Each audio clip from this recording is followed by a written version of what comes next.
সুপ্রিয় দর্শক মণ্ডলী, আসসালামু আলাইকুম। আপনাদের জন্য আজকের ব্লগ।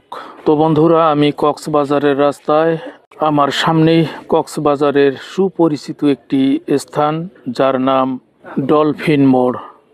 তো বন্ধুরা, চলুন আমরা এই ডলফিন মোড় থেকে কক্সবাজারের যে মেইন ড্রাইভ, সেই রাস্তায় আমরা আজকে ভ্রমণ করব। আমাদের গন্তব্য হিমছড়ি, ঝাউবন এবং ইনানি সি বিচ।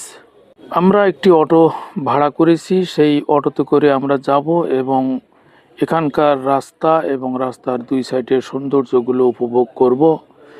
ইনশাল্লাহ আপনাদেরও ভালো লাগবে, তো আমার সঙ্গেই থাকুন। আমরা এখন ডলফিন মোড়ে, এখান থেকে আমরা এখন যাব কক্সবাজার টেকনাফ মেরিন ড্রাইভ যে রাস্তাটি বা সড়ক, সেই সড়কে। অবশ্য সেই সড়কের বিবরণ তুলে ধরব এবং তুলে ধরার চেষ্টা করব। ওই ভিডিওটি ভালো লাগলে লাইক, কমেন্ট, শেয়ার করবেন, এতটুকু প্রত্যাশা আমি সকলের কাছে করতেই পারি। তো ইনশাল্লাহ চলুন, আমরা সেই মেরিন ড্রাইভ সড়কে আমরা ঢুকে গেছি। আমরা ধীরে ধীরে এখন সেই সড়ক ধরে আমরা দক্ষিণ দিকে যাইতেছি, অর্থাৎ টেকনাফের দিকে। এই রাস্তায় যদি আপনারা কোনোদিন আসেন, তো এত সুন্দর একটি রাস্তা যা বারবার দেখতে মন চাবে।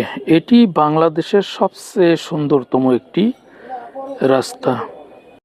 কক্সবাজার টেকনাফ মেরিন ড্রাইভ, এই রাস্তাটি হলো 80 কিলোমিটার দীর্ঘ একটি সড়ক, যা বিশ্বের দীর্ঘতম মেরিন ড্রাইভ। এটি কক্সবাজারের কলাতলী সমুদ্র সৈকত থেকে টেকনাফ পর্যন্ত বঙ্গোপসাগরের পাশ দিয়ে বিস্তৃত এবং এটি বিশ্বের দীর্ঘতম মেরিন ড্রাইভ, যা কিনা 80 কিলোমিটার দৈর্ঘ্য। এই মেরিন ড্রাইভ, এই রাস্তার পূর্ব পাশে উঁচু উঁচু পাহাড়ের সারি, যা কিনা প্রাচীরের মতো দেখতে মনে হয়। এর পূর্ব পাশেই বার্মার অবস্থান। এই রোডের এক পাশে রয়েছে অসংখ্য উঁচু নিচু পাহাড় এবং অন্য পাশে রয়েছে গভীর সমুদ্র সৈকত। এই রোডের দৈর্ঘ্য 80 কিলোমিটার, যা কক্সবাজারের কলাতলী সমুদ্র সৈকত থেকে টেকনাফ পর্যন্ত বিস্তৃত। এই রোডটির উদ্বোধন হয় 2017 সালের 6 মে। পুরো মেরিন ড্রাইভ ঘুরে আসতে প্রায় 5 ঘন্টা সময় লাগবে। সময় কম থাকলে হিমছড়ি বা ইনানি বিচ পর্যন্ত গিয়েও ফিরে আসা যেতে পারে।